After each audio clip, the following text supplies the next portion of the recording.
Our next speaker is Dr. Dick Harte. Dr. Harte has been at Loma University for a number of years now. He has held a number of important posts, chairman of programs, departments. He's been the chancellor of the university and presently is the president of Loma University. And we're delighted that I saw him a few minutes ago. It looks like he's getting his microphone on so that we can all hear him. But I know that you will not be disappointed. He is involved as president with a new organization, relatively new, called Adventist Health International. And it is involved in many of our institutions, healthcare institutions in various parts of the world. So, Dr. Harte, we welcome you to the podium, and we're delighted that you can be here.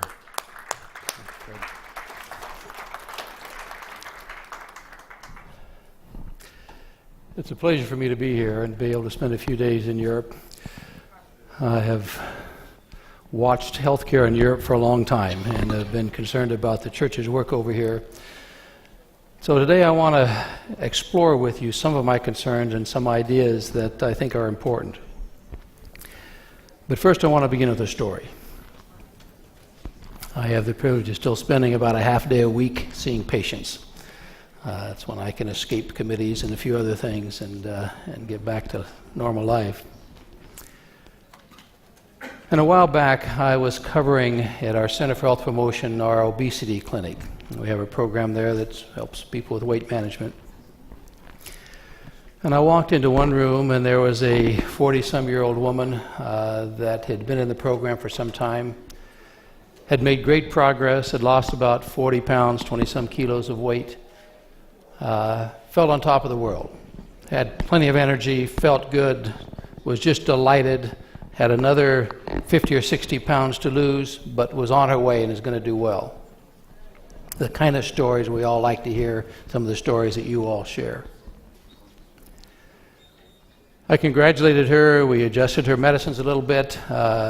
She had been coming off hypertensive meds and went on to the next room. The next room was a similar story.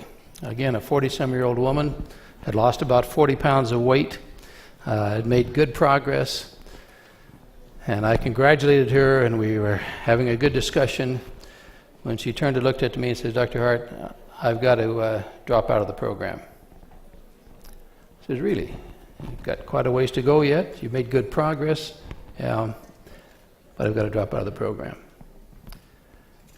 And I've learned through the years to start wondering what else is going on, so I leaned back and took a big breath and says, "Tell me, what is happening?" He says, "Well, let me tell you my story. And let me begin with last week. I was downtown San Bernardino, sitting next to us there, shopping in a big shopping mall. It had gotten later than I realized. As I walked out of the shopping mall, it was already dark outside. I had my hands full of packages. And as I started walking out across the parking lot to my car, here comes this big old burly man walking right up towards me. There was no one around. There wasn't a thing I could do. There was no point in screaming. There was nothing I could do. The one thought that went through my mind was, I'm glad I'm fat. He won't want me. And then went on to relate how indeed she'd been sexually abused as a child by her father, and her whole life had developed around being unattractive sexually. And she says, I'm pleased that I've lost weight, but I cannot afford to be any more attractive. Men are starting to pay attention to me. I can't deal with it. I've got to drop out of the program.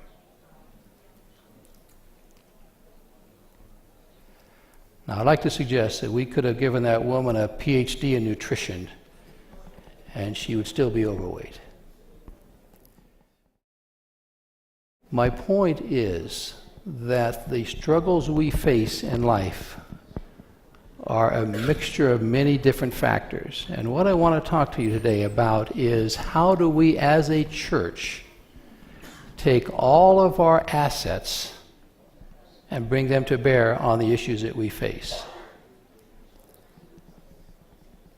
Because I'm convinced that indeed we have much more to offer than just traditional lifestyle programs, as important as they are. We have much more to offer than just clinical programs, as important as they are. That indeed our real strength centers around taking all the assets of this church and trying to make them somehow integrate. And let me talk about what I consider Adventist health. And we use this name. In fact, one of our health systems in the U.S. now calls itself Adventist Health. Full stop. That's the name of the organization, a hospital system. But if you think about Adventist health, there are several factors. Personal health practices. Gary's just shared with us, and Dave DeRose and others, some of the value that comes out of what every one of us as church members live. That's the personal aspect of Adventist health. And that's perhaps the greatest, strongest, biggest, most impactful thing that we have is our lifestyle factors. Critically important. And now, because of the increased publicity coming out of Adventist Health Study, the National Geographic, Blue Zone, and all these things that are happening, the world is saying, yes, Adventists, you have something to teach us. I'm interested in, I've heard Gary say this before, the first Adventist Health Study, Adventist Health Study 1, was done primarily funded by the U.S. government to prove that Adventists really did live longer. But the second study, HS2 now, is really saying, Adventists, what do you do that you can share with the world? What do you do that can help the American lifestyle to be better? And so we're being asked to project our standards on a broader scope.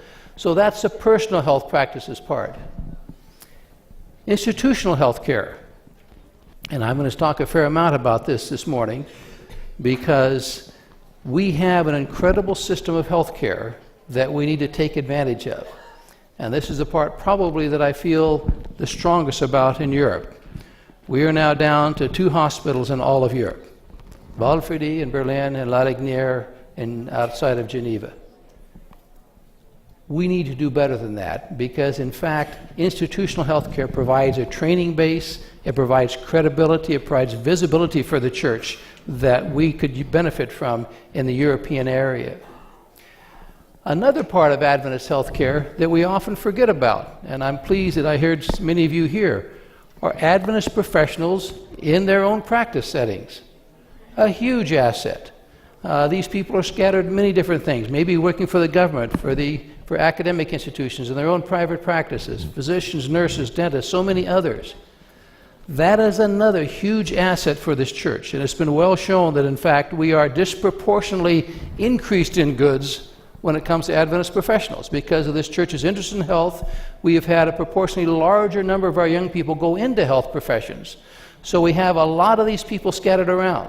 And some of you sit here in this audience, some of you have talked to me, you're saying, what do I do? How do I connect with the church? How do I make my practice a setting that I can be sharing the good news of an Adventist lifestyle? And I believe we can do a lot better in supporting those initiatives, those queries, and trying to make them a part of this. And then finally, a variety of church-based programs, and I could use different terms for this. This includes, I think, all the way from things done by the organized church and conferences and so on, things done in the self-supporting world. There's a lot of that in Europe going on, which is a great way to get things started.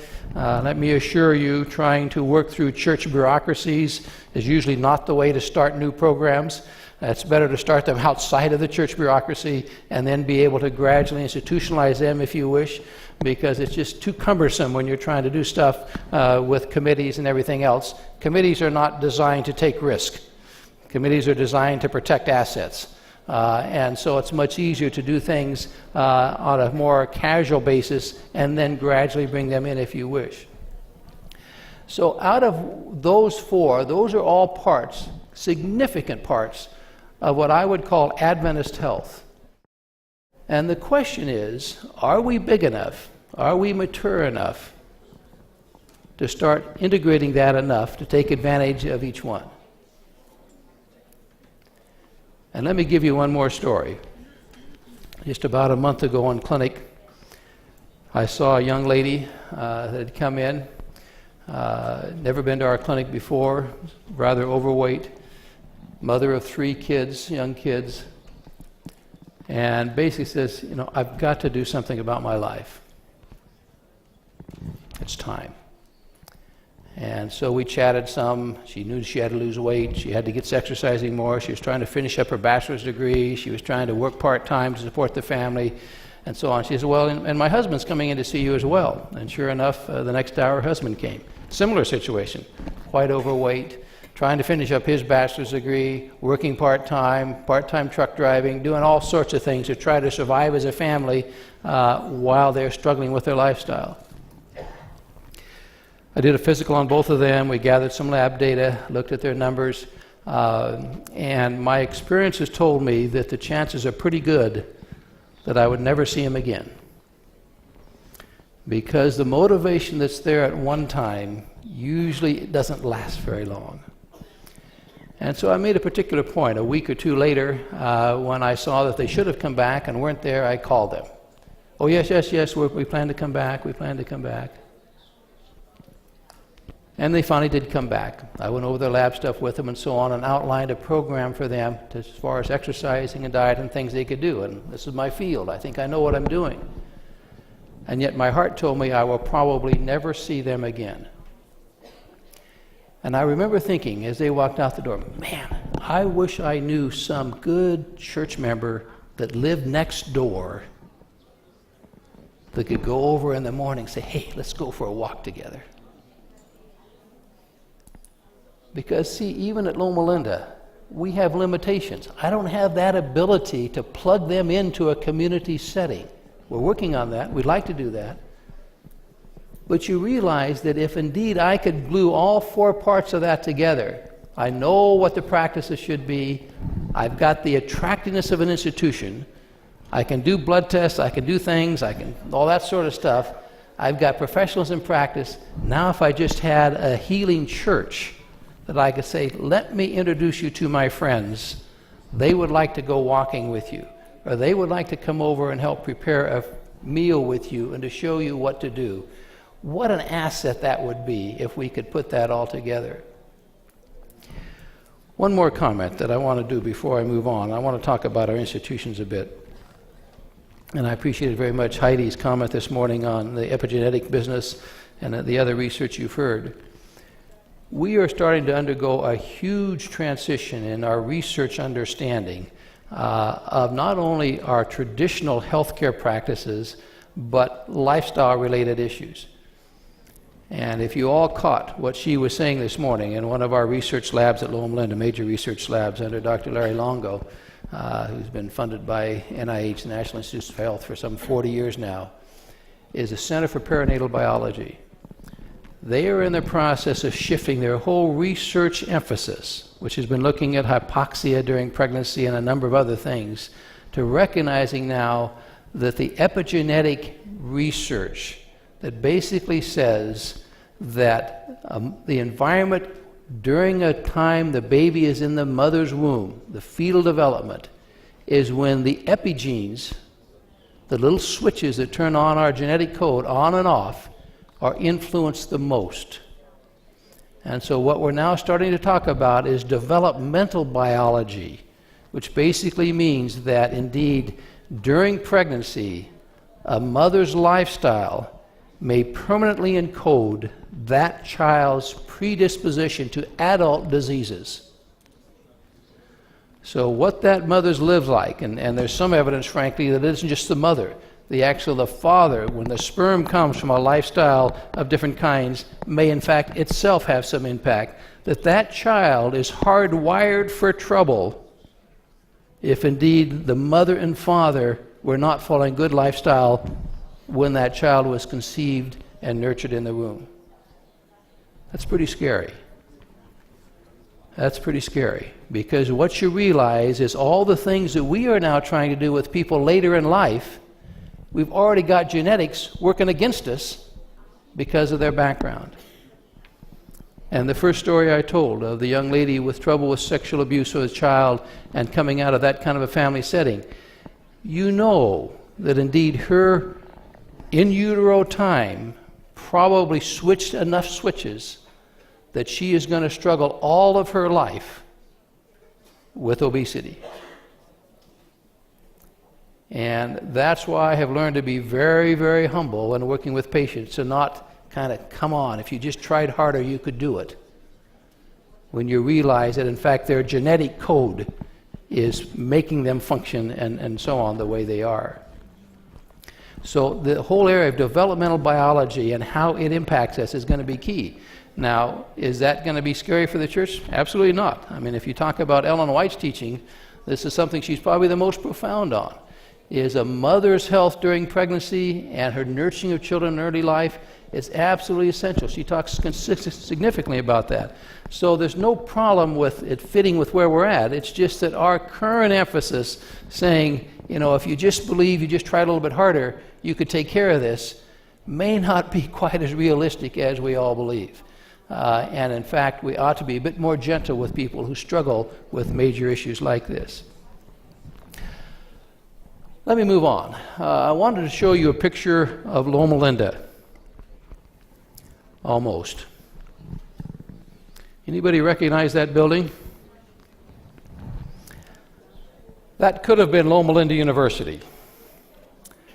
That is Battle Creek Sanitarium, built in 1903 after the big fire destroyed Battle Creek, and John Harvey Kellogg rebuilt the hospital into this building. That's it right there in Battle Creek, Michigan. We just had General Conference Spring Council in Battle Creek a couple weeks ago when we were celebrating the 150th anniversary of the beginning of the church. And I can't read, you can't read this, but the plaque out in front of the hospital talks about Battle Creek Sanitarium, built in 1903, about the time John Harvey Kellogg started separating from the Adventist church. And many of you know that history. Started becoming critical of Ellen White, started pulling away theologically. The American Medical Missionary College, as it was called, AMMC, ran from 1895 to 1910. For only 15 years, it trained physicians at Battle Creek. When Kellogg pulled away from the Adventist church, many of those graduates came out and helped to start Loma Linda University in 1905. And in 1923, I think, if you can read the date here, that hospital went bankrupt. No, 1928, it went into decline. 1929, the Great Depression, it went bankrupt, was sold to the federal government, and became the Percy Jones General Hospital, a military hospital for years, and now is a big office building run by the federal government. But that could have been Loma Linda University. That's rather sobering to think about it. If this hospital succeeded, if John Harvey Kellogg had stayed true to his mission, there would be no Loma Linda. It would be Battle Creek. The founding rock of AMMC, I wanted to put a picture of this, now sits at Loma Linda, and our Founders Plaza. It's Burden Hall, named after John Burden, the founder of Loma Linda, in the background there, and that sits on our campus as a commemorative of that early history. So if I look at hospitals and where they've come from, and some of them started before Loma Linda. We started in 1905, started as a College of Medical Evangelists. During the period 1900 to 1950, the Adventist Church started about 2 hospitals a year somewhere in the world. Great period of time when missionaries went out from Europe, went out from the U.S., scattered all over the world, and started many hospitals in many different countries.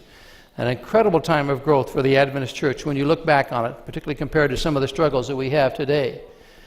And we ended up with that. We have 11 hospitals in India. We had 23 hospitals in China. Largely started by Harry Miller, the China doctor, until the Great March, when Mao Zedong came down across the country. We lost 23 hospitals that we had operating in China. And that's a significant event because, in fact, we need to keep in mind that politics change. And all that you may have built up in one place may not survive when the political changes come. Latin America, we have 20-some hospitals. Inter-America now has 14, and some in South America. We have 10 in the Philippines. We have around 25 hospitals in Africa and 20-some in Asia. That's an incredible legacy. That's an asset that this church has used to gain credibility. And for many years, during what I've called the golden years, if you were to look at a U.S. State Department recommendation, they would tell U.S. travelers, if you get sick abroad, go find this Adventist hospital. We were known as a place to get quality care. But that all started changing. And we went through what's called the transition years from 1960s and 1970s. Many countries gained independence. There was this desire to be able to manage their own institutions, and that was understandable. Some governments forced that. Otherwise, the church wanted that. It was assumed there was enough professionals in the country to do that we could somehow train, and there had a number of Adventist young people coming up through the system. Donors in the Western world started decreasing their support. There was a sense of independence now. These countries could handle it on their own. And so the donors' support went down. The church basically made the decision that we can grow faster through evangelism and education than we can through health care. And made a fundamental decision to start backing away from hospitals as a priority of the church. They're complex, they're expensive, they're difficult to run, and so the decision started to be made is that we probably can't keep hospitals going.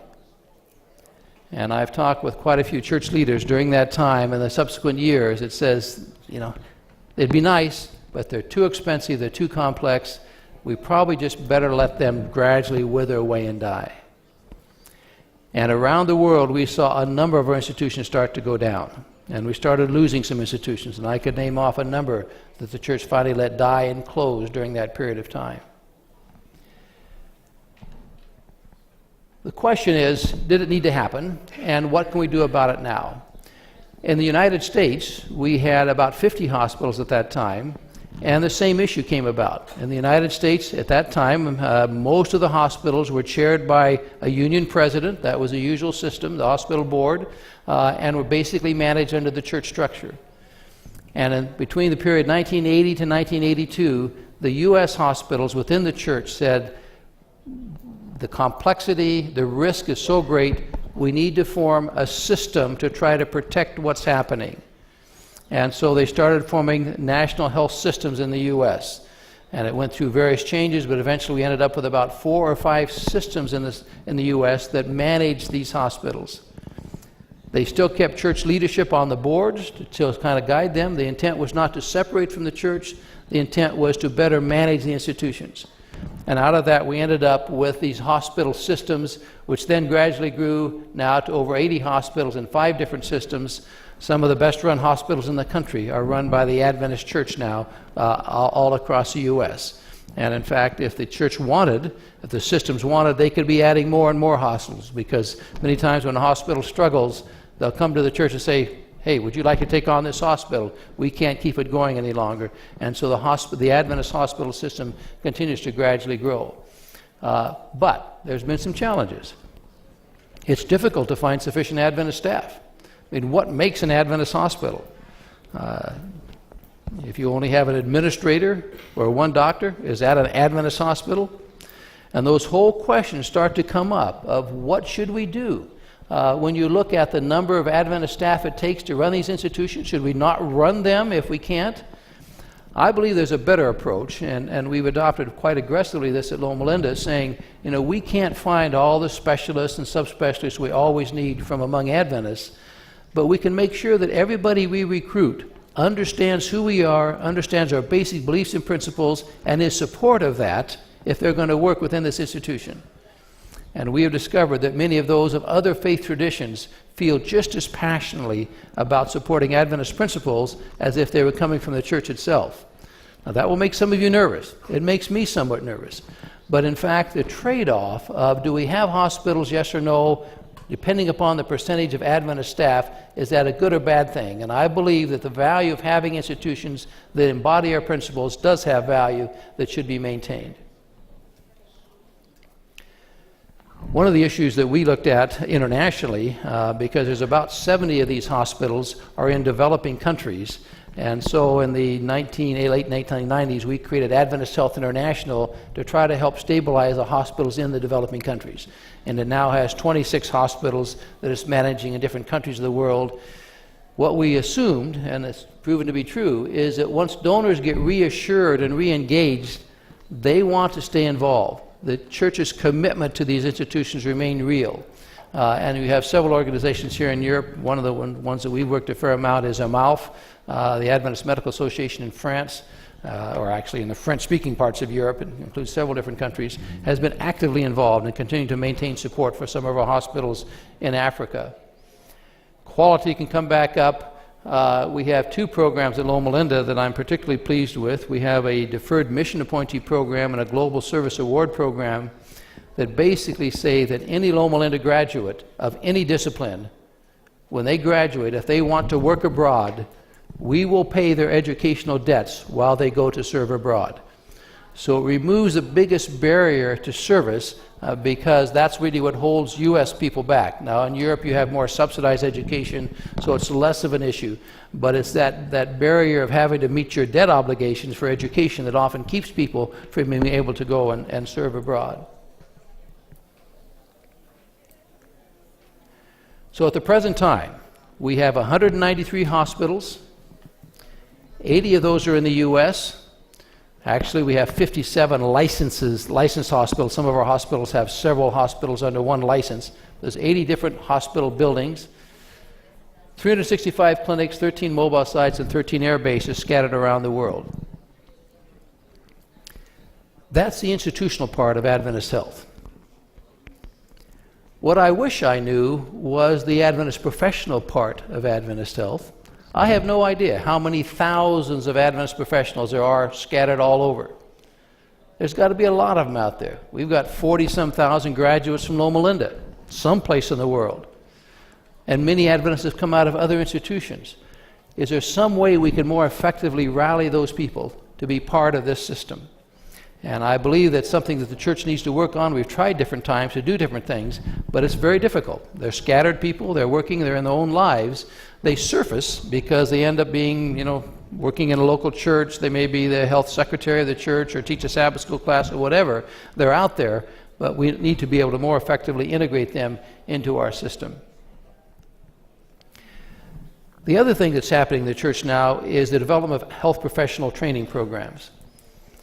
Loma Linda started in 1905. Universidad de Montemorelos started in 1975. And Universidad Adventista del Plata in Argentina started in 1994. In the last 5 years, there are at least 5 medical schools starting in the Adventist Church somewhere in the world. Babcock University in Nigeria has already started. Universidad Peruana Unión in Peru has just started. Philippines is starting next year. Other countries talking about it are Brazil, Rwanda, India. Many different places are starting Adventist medical schools. A number of them are also starting Adventist dental schools, schools of public health, nutrition, physical therapy. So what many of our Adventist institutions, we now have 113 colleges and universities in the Adventist Church around the world, 113 higher education institutions. Many of them are recognizing that health profession education is a growth business. This is where many young people want to study.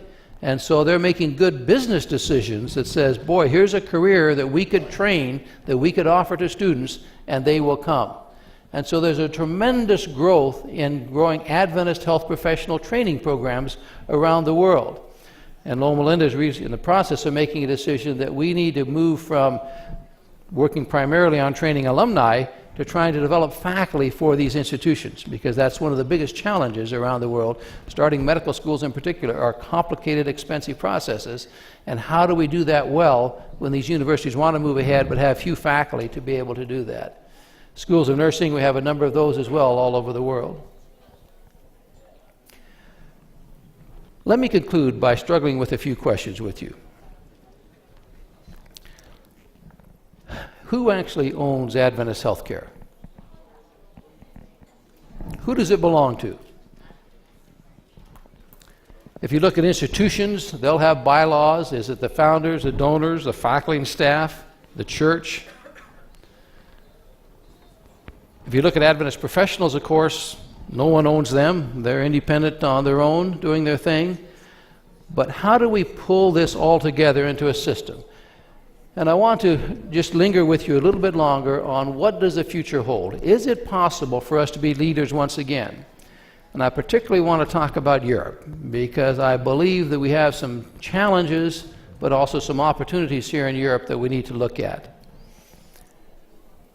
How do we handle the quality costs and personnel for Adventist healthcare? Putting together institutions is not easy. It's very difficult. And those who are running La Lignière and Valfredi know this too well now, trying to maintain Adventist staff. Has a time come when we say, sorry, can't do it? Let's sell the institution and put the money somewhere else? I hope not, because I believe that these institutions have some credibility they can give the church that can be quite valuable. What is the value to the church? I think there's no question, but what institutions bring some credibility that is very valuable. You don't get visible press if you're not big enough to have something significant happen. And I'm convinced that, in fact, there's many things that take place in the church that would not happen if we did not have our educational institutions and our healthcare institutions. If you think about the average members of most of your citizens of most of your countries, they know this church, usually not by the church. They know it by an educational institution or by a healthcare institution in many parts of the world. So how do we take advantage of that synergy and develop that? Personal health, our blue zone things and all the things that we know about there. How to engage the Adventist professionals. How do we maintain our institutions? The question, and let me stop with this, the question is what to do in Europe. And I wish I had answers, I don't. But I've watched and wondered for years as I travel through Europe and try to look at different institutions. What can we do to strengthen this over here? We've had more institutions. We've lost some. Skodsborg some years ago was sold because we couldn't make it go up in Copenhagen. What can we do as a church to try to create that? A number of you here are starting small institutions, and that's often the way to start, frankly, because, as I said, outside of the church bureaucracy, you can often make things happen that we can't do when we're making collective decisions. But can they grow enough to have the stability and influence in a wider circle? I think that's a question that we need to ask. What do we do about education? Can we encourage more of our Adventist young people to get into the health professions, to try to become prepared? What do we do about what I would often probably call consumer education? How do we make our Adventist church members more knowledgeable about health practices? A number of you have talked to me while I've been here. I wish we had something that we could be pushing out to church members so that when they're talking about things, they have more knowledge to share. One of the things I hear from Adventist professionals is they say, well, somebody in our church is running a cooking program or a smoking program, but they don't really know what they're doing, so I'm not going to identify with it. So many times we have the people with the most energy and interest are not the most knowledgeable to do what they want to do. And my response to the health professional is, don't pull back, engage, work with them, try to use our assets collectively to try to do this thing together rather than kind of separate ourselves apart. I can tell you that the U.S. hospitals are taking this very seriously, and there's more and more of a push saying, let's use our churches, let's use our various congregations around us to follow up. We're getting to what we're calling population health in the States, where doctors and hospitals are not just responsible for a patient, they're responsible for a community. Well, what better way to relate to that than to have a church planted in that community that can somehow be a center of influence that can reach out and relate to the people around them. So, in closing, I consider it a personal privilege to be part of Adventist Health. But Adventist Health is more than hospitals. It's more than professionals. It's all of us. And I personally believe that indeed if we can somehow wrap all of our assets together, we can be far more effective than if we try to do it alone. And one of my concerns as I watch is that the tendency to people don't understand, and so we tend to pull apart rather than pulling together. So I would encourage you to support the institutions you have and to work together in terms of trying to do this. I think one of the things that we need to look at in the church, and I enjoy working with my colleagues at the GC, is trying to push out more educational materials, not just to professionals, but to the laymen in the pews in the church, so that they can have greater assets and be more effective to work together. Thank you very much.